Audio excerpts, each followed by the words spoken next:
First topic है gene या फिर स्ट्रक्चर ऑफ जीन। ये जीन के स्ट्रक्चर्स के बारे में और जीन के बारे में हम देखेंगे। तो जनरली जीन क्या होता है? जीन जो होता है वो जेनेटिक की यूनिट होता है, या फिर इसे हम कहेंगे जीन आनुवंशिकता की इकाई होती है या unit of genetics. It's called gene, जो कि गुणसूत्र या क्रोमोसोम्स के ऊपर विन्यस्त होते हैं। और ये जो जीवो है उनके आनुवंशिक लक्षणों को नियंत्रित करते हैं और जो कैरेक्टर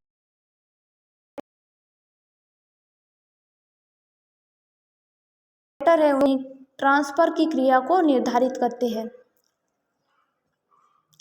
इसमें जो जीन है वह डीएनए का एक खंड है जिसमें विशिष्ट एंजाइम से हम पॉलीपेप्टाइड चेन्स के निर्माण के लिए कोड नाइट्रोजनस बेस के रूप में कोडेट होता है। क्या है जीन? जीन जो होता है स्ट्रक्चर, जीन जो होता है वह जेनेटिक्स यूनिट्स होती है या यूनिट ऑफ जेनेटिक्स।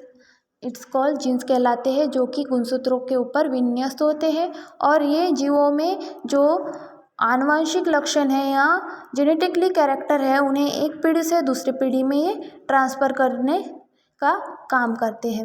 अब जनरली जो जीन होता है वह डीएनए का एक फ्रेगमेंट होता है जिसमें विशिष्ट एंजाइम्स और पॉलीपेप्टाइड चेन्स के निर्माण के लिए कोडेट जैसे कि नाइट्रोजन बेसिस के रूप में कोड होता है।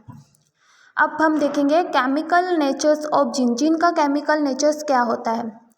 जीन के केमिकल नेचर्स के बारे में ग्रिफिथ्स ने 1928 में जो जीन की है केमिकल नेचर्स इनका अध्ययन किया, जिसमें इन्होंने प्रयोग किया था चूहों में, जिसे हम प्रयोग कहते थे। ग्रिफिथ ने चूहों में निमोनिया रोग उत्पन्न करने वाले जो बैक्टीरिया होते हैं जिन्हें डिप्लोकोकस निमोनी पर ट्रांसफॉर्मेशंस का प्रयोग किया।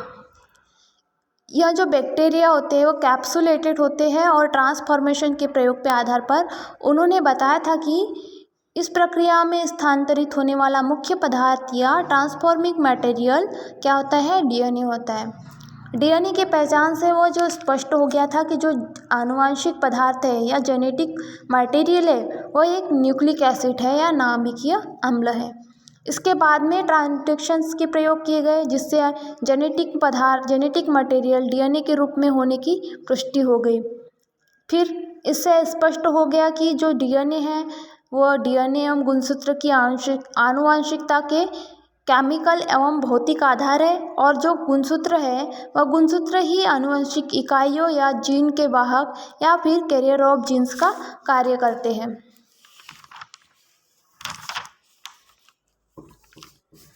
इस प्रकार से जो प्रयोग किए गए उनसे निष्कर्ष निकाला गया कि डीएनए ही जीन है और डीएनए एक नाभिकीय अम्ल होता है जो कि बहुत से न्यूक्लियोटाइड्स के द्वारा बनी हुई होती है।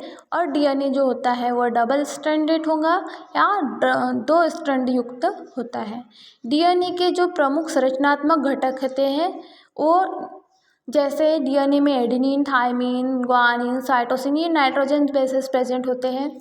और डीएनए का जो फुल फॉर्म होता है वह होता है डीऑक्सी राइबोन्यूक्लिक एसिड, जो कि बना होता है न्यूक्लियोटाइड्स और न्यूक्लियोसाइड्स फॉस्फेट ग्रुप से मिलकर बना होता है।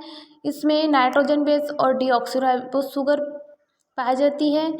अब नाइट्रोजन बेस की बात करें तो 2 टाइप से होंगे, प्यूरिन पैरामिडिन, जिसमें प्यूरिन पैरामिडिन में एडेनिन, ग्वानिन, साइटोसिन, थाइमिन्स आ जाएंगे। अब ये हो गए जनरल हम इसके केमिकल नेचर्स ऑफ जीन्स के बारे में। अब इसके बाद हम देखते हैं molecular structure of genes. Gene की आणविक संरचना। जीन की आणविक संरचना से क्या होती है, कैसे होती है देखते हैं हम। ये जो स्ट्रक्चर दिख रहा है आपको ये जीन की संरचना का है या स्ट्रक्चर ऑफ जीन्स का है। इससे क्या होगा, इसमें देखते हैं हम कि जो गुणसूत्र होते हैं उनके ऊपर पाया जाने वाला क्रोमियोनेटा के ऊपर कुछ ग्रैनुलर संरचनाएं पाई जाती है जिन्हें क्रोमोमियर्स कहते हैं। प्रत्येक क्रोमोमियर्स में ही जीन्स पाए जाते हैं। इसमें एक साइंटिस्ट आए कॉमिंग, इन्होंने 1972 के अनुसार क्रोमीन्स को कॉमिंग ने क्रोमोसोम्स जीन्स का एक समूह होता है, ऐसे जीन की संरचना को समझाने के लिए इन्होंने क्रोमोसोम्स जीन्स का एक समूह होता है ऐसे इन्होंने बताया। इसके बाद बेंजर ने एक